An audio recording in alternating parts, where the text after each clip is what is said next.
It was a cold December evening in Portland, Oregon. The sky was overcast, and a fine drizzle painted the windows of the small house where Emma Morgan lived alone, with only her cat Leo for company. Emma wasn't always alone. Years ago, she had been married, had dreams, plans, laughter filling her kitchen. But life had other plans: a painful divorce, the loss of both parents, and a deep sadness that never fully left her. She found comfort in quiet routines: morning tea, evening books, and the gentle presence of Leo. Leo hadn't always been part of her life. She found him 2 years ago on a rainy morning, curled under a bus stop bench, soaked and shaking. A kitten then, small, bony, one eye swollen shut. People walked by, indifferent, but Emma stopped. Something about the way he looked at her, directly and silently, made her kneel and reach out. She took him home in her coat. The vet gave her a long list of concerns: infection, dehydration, malnutrition. He might not make it. But Leo did. He clung to life the way only animals who've known pain do, with quiet strength. Emma nursed him day and night, and slowly he grew stronger. He followed her everywhere, slept beside her, waited by the door when she went to work. He wasn't just a pet. He was family. They developed a rhythm. Leo would perch on the windowsill, watching birds with slow, deliberate blinks. Emma would read aloud in the evenings, and though Leo didn't understand, he always seemed to listen.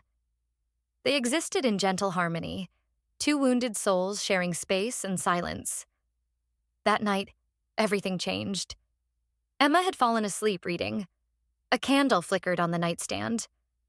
Leo was curled at her feet, his breathing steady and deep. The house was warm, still, quiet. At 2:13 a.m., Leo jolted awake. Smoke had begun to drift under the bedroom door. Silent, invisible at first. But Leo smelled it. He stood, his body tense, and meowed loudly. Emma stirred but didn't wake. Leo jumped onto her chest, paws pressing urgently into her. He let out a sharp, panicked cry. Emma's eyes snapped open, her lungs filled with bitter smoke. She coughed, disoriented, as Leo leapt off the bed, running to the door, then back, yowling. The room was quickly clouding. Flames flickered beneath the doorframe. Heart racing, Emma grabbed her phone and wrapped Leo in a blanket. She tried the hallway, but it was engulfed in flames. The fire had started downstairs, likely from faulty wiring or the forgotten candle. The only escape was the window. With trembling hands, Emma forced it open. Outside, the wind bit her face. The drop wasn't far, just one floor, but enough to injure. She looked at Leo, who stared back unblinking. Clutching him to her chest, she climbed out and jumped. They landed hard in the bushes. Emma twisted her ankle, but she held Leo close, shielding him. She limped into the street, screaming for help. The neighbors came running. Fire trucks arrived minutes later. But the house was already burning from within. Her home, her sanctuary, was lost. At the emergency clinic, doctors treated Emma for smoke inhalation and minor injuries. But Leo's condition was worse. His lungs were damaged by smoke. Worse, his hind legs had been badly burned, likely during the escape. The vet was gentle but honest.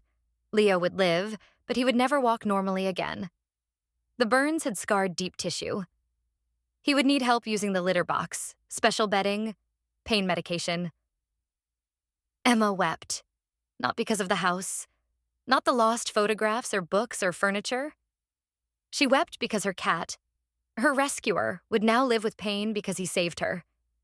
She brought him home days later. They moved into a small apartment. She built ramps for him to reach his favorite spots. She bought orthopedic cushions and carried him when he couldn't move. He couldn't jump anymore, but every night he still crawled across the bed, inch by inch, until he rested beside her, paw on her chest where his story began.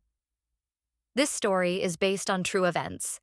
In 2021, a woman named Danielle was saved by her cat, Kitty, who woke her as their house filled with smoke.